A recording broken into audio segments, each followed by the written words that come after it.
Hi everyone, welcome back to the channel. I'm the big dog in the room, and this is Big Dog Still Gaming. We're coming off another very busy week in the world of gaming. This week we received some very exciting news in the world of competitive Street Fighter tournaments. The next major tournament being EVO Japan. EVO tournaments are probably the most prestigious tournaments we have in the gaming world. As things stand, there are over 1,400 competitors slated to participate in the Street Fighter tournament from all over the world, including Tokido, Gachikun from Japan, the Oil King from Taiwan, as well as some American hopefuls like Punk and Idom. Idom, one of the most decorated Street Fighter competitors out there, almost won the tournament last year, just barely losing out to the Japanese player Kawano in the finals. Kawano's expected to defend his title this year. If that wasn't enough, perhaps one of the strongest competitors to compete in fighting games in this generation, Sonic Fox, has also announced he will be throwing his head into the ring this year. Sonic has won a number of EVO tournaments playing many different games ranging from my favorite, Mortal Kombat, to Dragon Ball Z Fighters, to even Skullgirls this last year. Needless to say, this year's tournament is going to be very, very competitive. I will definitely be tuning in for this one. Also this week, Capcom, the developer for Street Fighter, has essentially doubled down on the release of Street Fighter 6. This week they announced that Street Fighter 6 will be the exclusive game of the Capcom Pro Series.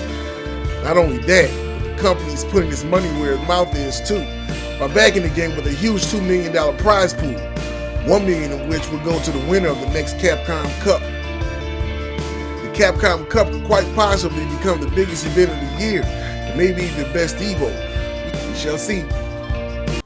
This past week, we got our first real indication that there's a Mortal Kombat 12 in the works.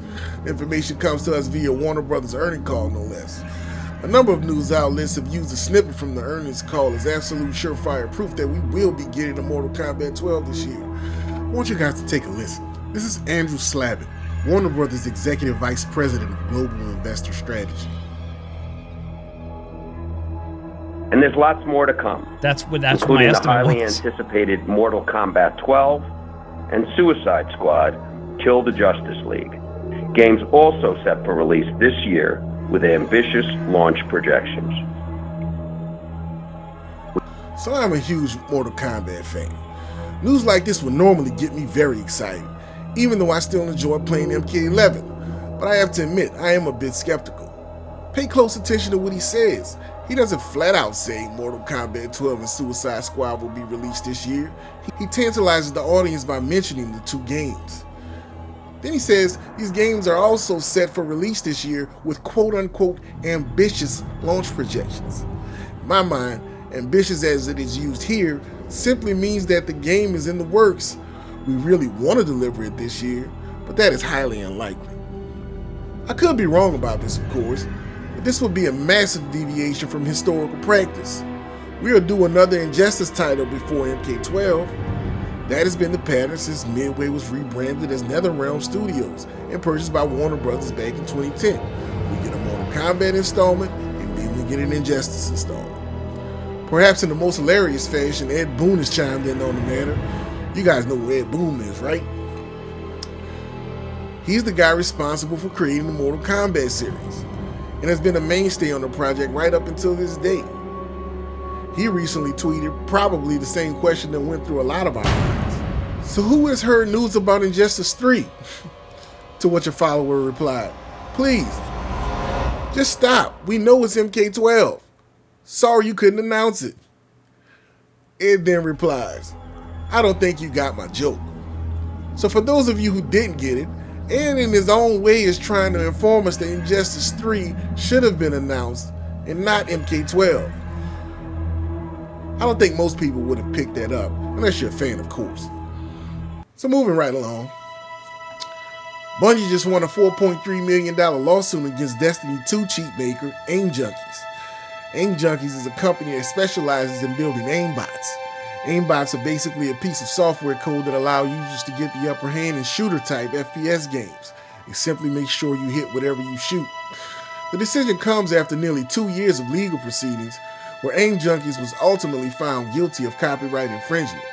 As it turns out, Bungie's attorneys were successful in proving that Aim Junkies did infringe upon their copyright by purchasing the game and then reverse engineering its code to create an aimbot. This type of activity was expressly prohibited in the software licensing agreement, which AIM junkies had to agree to in order to download the game. Sad it took this long. The $4.3 million is comprised of $3.6 million in damages and $700K in legal expenses. Ouch. Last week, Valve announced they have permanently banned over 40,000 user accounts, stating that they were using third-party software to cheat in the ever-popular online multiplayer known as Dota, or Defense of the Ancients 2. According to Valve, the software was able to access information used internally by the Dota client that was not visible during normal gameplay, giving the cheater an unfair advantage. The company issued a stern statement saying that this action to ban 40K users is only their latest action in an ongoing campaign. While the battle against cheaters and cheat developers often takes place in the shadows, we wanted to make this example visible and use it to make our position clear. If you are running any application that reads data from the Dota client as you're playing games, your account can be permanently banned from playing Dota. This includes professional players who will be banned from all Valve competitive events. Perhaps in the same vein, Ubisoft has informed us via Twitter that it has sanctioned over 19,000 accounts this week, citing the use of some unspecified exploit in some of its games. The tweet reads as follows: "Recently, we have identified accounts making use of fraudulent exploit within our titles. Ubisoft has a zero-tolerance policy against fraudulent practice as per our code of conduct. As a result, we will be applying account-level sanctions in the nearly 19,000 accounts involved." So I get the reason for the tweet. I just think it would have a little more bite to it if they were specific as to what the fraudulent practices were and how the 19,000 accounts were penalized. It's kind of hard to deter people from certain behavior if they don't know what that behavior is, or for that matter, what the penalty is for non-compliance. Perhaps there'll be more to come on this one. Okay, so we've arrived at the end. That's it for this one. Hope you guys enjoyed the video. If so, make sure you give the video a thumbs up. If you would like to stay up to date on what's going on in the world of gaming from a mature and knowledgeable perspective, then your best destination is right here. Don't forget to subscribe and follow me on Facebook and Twitter. Links are in the description. Once again, I am the big dog in the room, and this is Big Dog Still Gaming. See you guys on the next one.